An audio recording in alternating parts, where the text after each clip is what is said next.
Hello అండి, welcome to Tejas cloud kitchen. ఎలా ఉన్నారు? ఇవాల్టి మన రెసిపీ ఎంతో టేస్టీ ఎమ్మీగా ఉండే వెజ్ పనీర్ కోఫ్తా కర్రీ. దాన్ని ఎలా తయారు చేస్తారో, దానికి కావలసిన పదార్థాలు ఏమిటో ఇప్పుడు మనం తెలుసుకుందామా.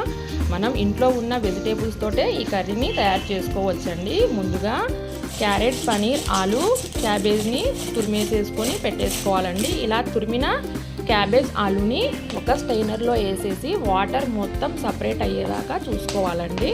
వాటర్ ఉంటే కోఫ్తాలు అనేటివి పర్ఫెక్ట్గా రావు, కాబట్టి ఇలా స్పూన్తో ప్రెస్ చేసి వాటర్ని సపరేట్ చేయాలండి.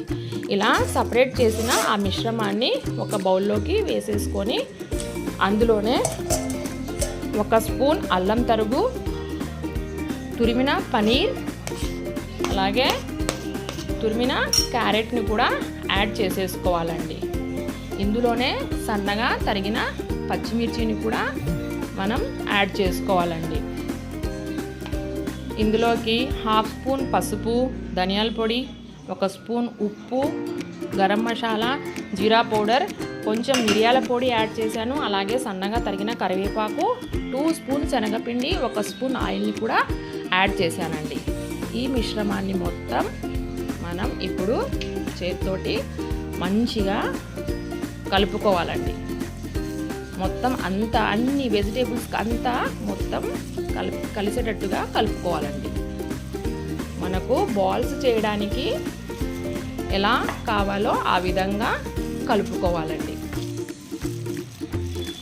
సరిగ్గా కలుపుకోకుంటే బాల్స్ అనేటివి విరిగిపోతాయండి, క్రాక్స్ వచ్చేస్తాయి. కాబట్టి మంచిగా కలిపేసుకొని ఈ సైజులో చిన్న చిన్న బాల్స్ని మనం చుట్టేసుకోవాలండి. ఇలా చుట్టిన బాల్స్ని ఇప్పుడు మనం డీప్ ఫ్రై చేసుకోవాలండి. గోల్డ్ కలర్లో వచ్చే వరకే చేసుకోవాలండి. సిమ్లో పెట్టి స్టవ్ని చేసుకోవాలండి. మరీ డార్క్గా వచ్చేటట్టుగా ఫ్రై చేసుకుంటే కర్రీ కొంచెం చేదుగా అనిపిస్తుంది, కాబట్టి చూసి జాగ్రత్తగా సిమ్లో పెట్టేసుకొని మనం చేసుకోవాలండి. ఇలా వేపేసిన కోఫ్తాలన్నింటినీ పక్కగా తీసేసి పెట్టేసి ఇప్పుడు ఈ కోఫ్తాలోకి గ్రేవీని ప్రిపేర్ చేయడం కోసం నేను ఒక 3 టమాటాలను తీసుకొని ఈ విధంగా కట్ చేసుకొని మిక్సీలో వేసేసుకుంటున్నానండి.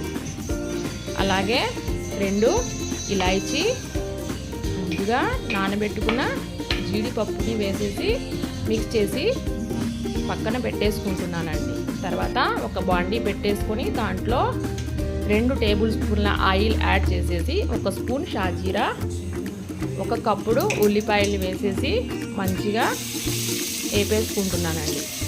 సిమ్లోనే పెట్టుకొని వేపుకోవాలండి, లేదంటే అన్నీ మాడిపోయినట్టుగా అనిపిస్తాయి. కాబట్టి సిమ్లో పెట్టుకొని వేపేసుకోవాలి. ఇలా ఉల్లిపాయలు వేగిన తర్వాత ఇందులోకి అల్లం వెల్లుల్లి పేస్ట్ వేసేసి మనం ప్రిపేర్ చేసి పెట్టుకున్న ప్యూరీని కూడా వేసేసి పచ్చి వాసన పోయేదాకా మొత్తము వేపేసుకోవాలండి.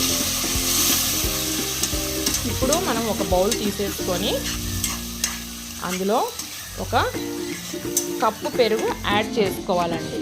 అందులోనే హాఫ్ టీ స్పూన్ పసుపు, 1 స్పూన్ ధనియాల పొడి, half spoon garam masala, 1 spoon కారం, 1 స్పూన్ ఉప్పు వేసేసి మొత్తం అంతా మిక్స్ చేయాలండి.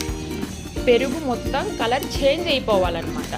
ఆ విధంగా మనం మిక్స్ చేసుకోవాలి. ఈ మిశ్రమాన్ని ఈ టమాటా ప్యూరీలోకి మనం యాడ్ చేసుకోవాలండి. ఇలా యాడ్ చేసేసుకొని ఆయిల్ మొత్తం పైకి వచ్చేదాకా వేపేసుకోవాలండి మొత్తం అంతాను. నేనైతే 1/2 కప్పు వాటర్ యాడ్ చేసుకున్నాను. మీకు ఇంకా గ్రేవీ కొంచెం పలసగా కావాలనుకుంటే వాటర్ మీరు ఇంకా ఎక్కువ యాడ్ చేసుకోవచ్చు. ఇప్పుడు క్యాప్ పెట్టి మొత్తం ఆయిల్ ఈ విధంగా పైకి వచ్చేలాగా అయిన తర్వాత ఈ కోఫ్తాలను అందులో వేసేసి కాసేపు సిమ్లో పెట్టి ఉడికిచ్చేసుకున్న తర్వాత వేడి కోఫ్తా కర్రీని సర్వ్ చేసుకోవచ్చండి. Thank you.